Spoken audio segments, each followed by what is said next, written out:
6 మందికి పెళ్లిళ్ళు చేసినా లాస్ట్కి ఒక అమ్మాయికి పెళ్లి చేయాలి. మరి ఇంకొకటి బరువు వచ్చింది. బరువు అనుకోవద్దండి, నేను బరువు అనేది అనుకున్నా.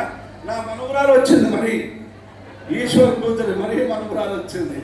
ఆడపిల్లల రాజ్యమే మా ఇంట్లో ఎక్కువ మంది.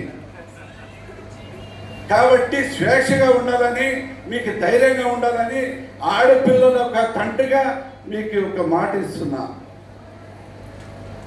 కాబట్టి ఖచ్చితంగా కఠిన చర్యలు తీసుకుంటా. ఏదైనా సమస్య ఉంటే మీరు చెప్పండి, సూటిగా చెప్పండి అమ్మా, భయపడే ప్రసక్తే లేదు.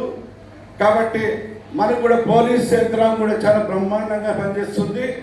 ఏ సమస్య వచ్చినా కూడా ఏదైనా ఏ పోలీస్ స్టేషన్ సంబంధించిన పిల్లవాళ్ళు ఎవరైనా పోకిరిగాలు ఏదైనా చేస్తే ఇమీడియట్లీ చర్య తీసుకోండి అని చెప్పడం కూడా జరుగుతుంది. కాబట్టి మీరందరూ సంతోషంగా మంచి మంచి బాగా చదువుకొని ధైర్యంగా అమ్మా నాయనకి ధైర్యం ఇచ్చి మీరు మీ ఎడ్యుకేషన్ అన్ని పూర్తి చేసుకుంటారని ఇక్కడికి వచ్చిన నా చెల్లెమ్మలందరూ కూడా పేరు పేరు నా హృదయపూర్వక ధన్యవాదాలు. ఈరోజు మన సిమెంట్ మన గుర్తినిచ్చి గుంటకల్కి వచ్చే రహదారి 30 కోట్లతో ఉండేది ఓపెన్ చేసేదానికి, భూమి పూజ చేసేదానికి వస్తున్నాను. ఏ మాత్రం కూడా మీరు అనుకోవద్దండి.